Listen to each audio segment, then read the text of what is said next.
The first gunshot echoed across the ballroom like someone had shattered the ocean itself. Crystal glasses exploded. A violinist dropped her bow. The chandelier trembled, and 600 passengers aboard the Atlantic Sovereign learned, all at once, that their luxury cruise had just ended. On the floor, the voice carried over the panic, deep, controlled, used to obedience. The man holding the rifle stood 6'5", shoulders built like a dockworker, eyes flat and colorless. His name was Victor Hale. 3 armed men, strategically placed, rear exit, stairwell, bridge access. This wasn't spontaneous. This was rehearsed. Screams filled the ballroom as guests in evening gowns and tuxedos collapsed onto marble flooring. Except one. She didn't collapse. She lowered herself, controlled, measured. Elena Marlow, hospitality director, age 34, 5 years at sea. Polished smile, impeccable posture. Tonight she wore a navy evening uniform and a silver name badge. Nothing threatening, nothing remarkable. Victor grabbed her by the collar and pulled her upright. "You run this party." "Yes." Her voice was steady, too steady, he noticed. "Good. Then you'll make the announcement." He shoved her toward the stage. She stumbled, but didn't fall. A retired Coast Guard officer in row 12 noticed that. The way her knees bent, the way her balance never broke. People in fear lock up. She didn't. She flowed. Interesting, he thought. The ship engines continued their low hum beneath the chaos. The Atlantic was calm tonight, moonlight slicing silver across dark water. Elena stepped to the microphone. Her eyes swept the room once. Quick, precise. 3 gunmen, 2 near stairwells, 1 holding primary rifle, sidearm on his hip. Satellite jammers likely active. Bridge compromised. Unknown. Escape routes. Limited time. Unknown. "Ladies and gentlemen," she said softly into the microphone, "please remain calm." Her tone wasn't pleading. It was directive. Victor watched her carefully. She didn't tremble. That bothered him. Within minutes, the takeover was complete. Passengers confined to ballroom and dining hall. Crew herded to lower deck. Communications cut. Demands transmitted to shipping authorities. $80 million in cryptocurrency. Safe passage to international waters. No interference. Standard leverage. High-profile vessel. Affluent hostages. Media storm guaranteed. Victor enjoyed control. He walked among kneeling guests like a king surveying conquered land. "Anyone heroic," he said casually, "dies first." A teenage girl began crying. A wealthy investor tried to stand. He was pistol-whipped back to the floor. Elena watched and calculated. 2 decks below, in the crew corridor, chaos rippled quietly, but not everywhere.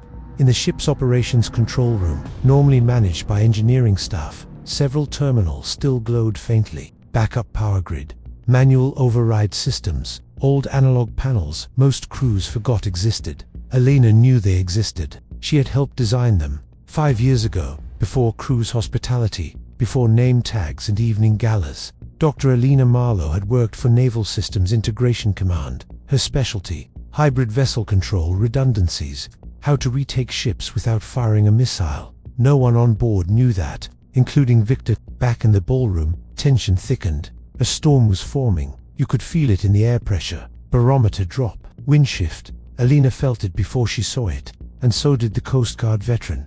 He watched her eyes drift subtly toward the windows. She wasn't watching the men, she was watching the sea. An hour passed, then the first complication. One of the hijackers returned from the bridge. "We have weather moving fast." Victor frowned. "Course steady. For now." Elena stepped forward slightly. "You may want to adjust heading 5 degrees west," she said calmly. All eyes turned. Victor's smile vanished. "And why?" he asked softly. "Would you know that?" "Because this class of vessel drifts 3 degrees under crosswind at this speed." Silence. He studied her. "How long have you worked here?" 5 years. "Before that?" "Hospital management." A lie. Smooth. Practiced, but not perfect. The storm hit faster than expected. Waves climbed. Deck trembled. Glass rattled. Passengers screamed as the ship lurched violently. One hijacker lost footing. Another slammed into a column. Elena remained standing, feet shoulder width apart, knees flexed, like someone accustomed to unstable platforms. Victor saw it. His eyes narrowed. "You don't move like hospitality." She said nothing. The retired Coast Guard officer felt it now. Certainty. This woman wasn't what she appeared. Then came the moment. A small boy, maybe 9, tried to run for his mother during a violent roll. One of Victor's men grabbed him by the back of his jacket. The mother screamed, "Please." The gunman dragged the boy toward the stairwell. "Control," he barked. Elena stepped forward. "Don't." Victor turned slowly. "Careful. The ship is entering heavy swell," she said calmly. "If you separate them now, panic spreads. Panic spreads. People rush exits. You lose control." She wasn't pleading. She was advising.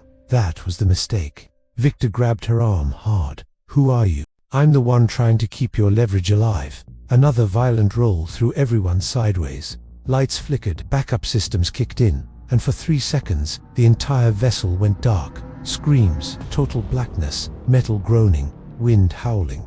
In that darkness, Elena moved, not randomly, directly. Her elbow drove backward into a rib cage. A wrist twisted, weapon clattered. One man fell before he could shout. She grabbed the dropped sidearm. When emergency lighting flickered back red, 2 hijackers were already on the floor, unconscious, breathing, controlled. Victor stood across the ballroom, stunned.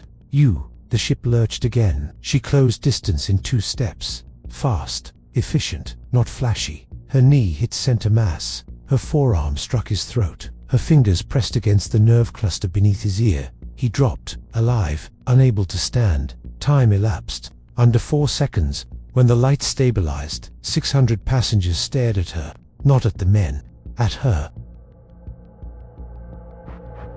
The Coast Guard veteran laughed quietly in disbelief. Of course, she moved to the nearest wall console, entered override code, manual helm control rerouted, storm correction engaged. The ship stabilized gradually. She picked up the radio. "Atlantic Sovereign to Maritime Command. Hostile control neutralized. We require interception and medical support." Silence. Then a voice. "Identify yourself." She hesitated. For years she had hidden, but hiding had consequences. "Elena Marlow," she said. "Former Naval Systems Architect. Vessel Recovery Division." Another pause. Then, "Dr. Marlow." A different voice came on. Older authority in it. "Is that really you?" "Yes, Admiral. We thought you left." "I did. Can you get her home?" She looked at the storm, at the shaking chandeliers, at the terrified families. "Yes." The Coast Guard cutters arrived at dawn. Media helicopters circled. Passengers disembarked in shock and gratitude. Some cried, some applauded, some simply stared. Victor and his men were taken in cuffs. Before being moved, he looked up at her.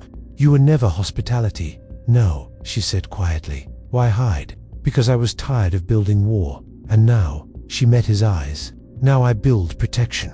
On the dock, an admiral stood waiting. Silver hair, immaculate posture. He didn't speak at first. He saluted. In front of cameras, in front of civilians. Elena returned it. "Welcome back," he said. She shook her head slightly. "I never wanted to come back, but you did." She looked at the ship behind her, at the families reunited, at the boy holding his mother's hand. "Some storms," she said quietly, "don't let you stay retired." Weeks later, headlines faded. But somewhere in a quiet government office, a file reopened. Network traces, hijacker funding, strategic targeting patterns. It hadn't been random, and Elena knew it. When the admiral called again, she didn't hesitate this time. "Send the briefing," she said, "because sometimes the ocean goes quiet, but the war beneath it never really ends."